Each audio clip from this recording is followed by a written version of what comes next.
मैं चाहूंगी कि आप जब भी अपना कलम उठाएं तो शायद उसका वजन जो है वो तलवार से ज्यादा रहे।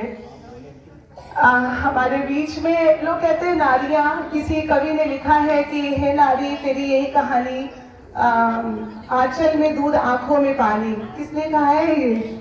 शायद वो आज की नारियों को नहीं देखे हैं। और उस समय भी नारियां थी, रानी लक्ष्मीबाई थी, बहुत अपाला घोषा गार्गी, बहुत सारी नारियां थी, शायद उन्होंने देखा नहीं होगा उनको। हमारे बीच में राजमती जी जो है, जो उन्होंने अपने संघर्ष पे, अपने अकेले के दम पे इतने कमरे, इतना बड़ा स्कूल कैंपस इन्होंने बना के खड़ा किया है। हम लोग के बीच में एक प्यारी सी बेटी जिसकी आवाज से और उसके बोलने से मैं इतनी प्रभावित हुई हूँ।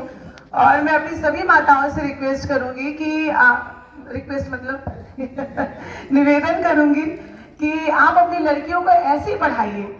कभी ये मत सोचिए कि हमको दहेज के लिए पैसा इकट्ठा करना, वही जो पैसा जो दहेज में आप देंगी उसी पैसे को उनको पढ़ा दीजिए। फिर देखिए अब वो दहेज का पैसा पता चलेगा लड़कों से लाके आपको वापस करेंगे, है ना।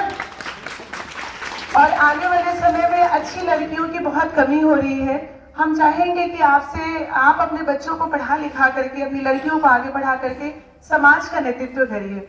विंध्यवासिनी जैसी लड़कियां अगर हो जाएं तो हमें नहीं लगता है कि कोई भी लड़के की हिम्मत होगी कि वो कुछ बोल भी सके। और मेरे पीछे बहुत प्यारी प्यारी बेटियां बैठी हैं जो शायद इस साल बोर्ड्स में हैं, तो best of luck all of you. आप अच्छे से अपनी पढ़ाई करिए क्योंकि बोर्ड्स एग्जाम करीब में ही है, 1 महीने बाद आप लोग के प्रैक्टिकल शुरू हो जाएंगे। तो आप अपने ध्यान से अपनी पढ़ाई पे, अपने प्रैक्टिकल से पूरा ध्यान दीजिएगा। बाकी मैं अपनी माताओं से बाकी मैं अपनी माताओं से अनुरोध करती हूँ कि यहाँ पे जो मेडिकल कैंप हमारे डॉक्टर रूही जी के द्वारा जो लगा हुआ है वो आप सब इसका पूरा सदुपयोग करें। डॉक्टर रेहान जी, आप शायद दोनों हस्बैंड वाइफ, अच्छा सॉरी। देखिए हमारे बीच में एक डॉक्टर भी बैठी हुई है, अगर वो उनके माँ बाप नहीं पढ़ाए होते तो वो कैसे आपका ध्यान रखती। और जैसा कि अभी भाई साहब ने बताया है कि कोरोना काल में आप लोगों ने बहुत ही अद्भुत कार्य किया लोगों को बचा करके, तो रेहान जी इसके लिए मैं तहे दिल से धन्यवाद देती हूँ। रूबी जी आपका भी। और ज्ञान कभी जाया नहीं जाता है, ज्ञान का कहीं ना कहीं सदुपयोग होता है।